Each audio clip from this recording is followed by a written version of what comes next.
Hello everyone, Alex Maza here from the ALS team, and today I'll be talking about the Continuous Improvement Roadmap. In particular, I'll be focusing on the Design a Solution section of the roadmap by walking through an example from our work.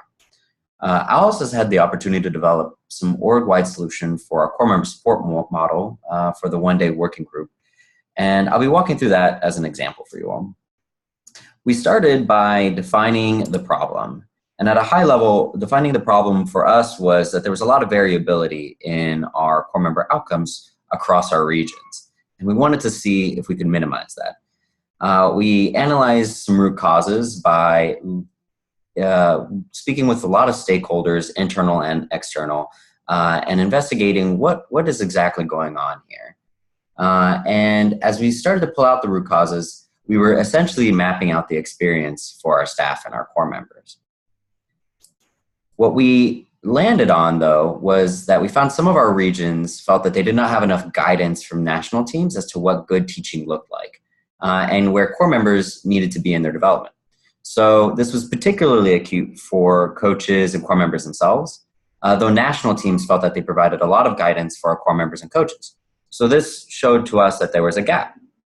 And so we decided to focus on some of the solutions that we heard from our core members, and we landed on one of them as developing a scope and sequence for our core members and our coaches so that they know where our core members are in their development and where they need to go.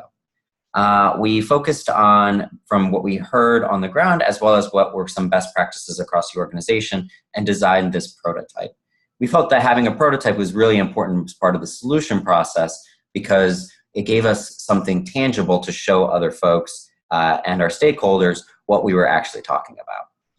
And so we tested through with this prototype across different stakeholders, and we went through kind of an evaluation process. As this here, you'll see here, this is an example we'll pull up from, you'll find in how to evaluate ideas in the roadmap. And so we kind of went through this entire process. We began with taking customer ideas, employee ideas, and that's how we developed the solution in the first place. We voted and commented, and that's how we landed on and narrowed our to a specific solution. And then we built teams to test out these different solutions. And one of the teams we worked with was to test out this particular solution. And the way we tested it out is we looked at the viability, desirability, and feasibility of this idea. And we modified it just a tad to also include potential for impact. So what we asked our stakeholders and people we interviewed, and we sent out surveys asking these questions. On a scale from 0 to 10, how much do you like this teacher training and support idea? On a scale from 0 to 10, how strongly do you feel that we should invest time, money, and energy into making this teacher training and support idea happen?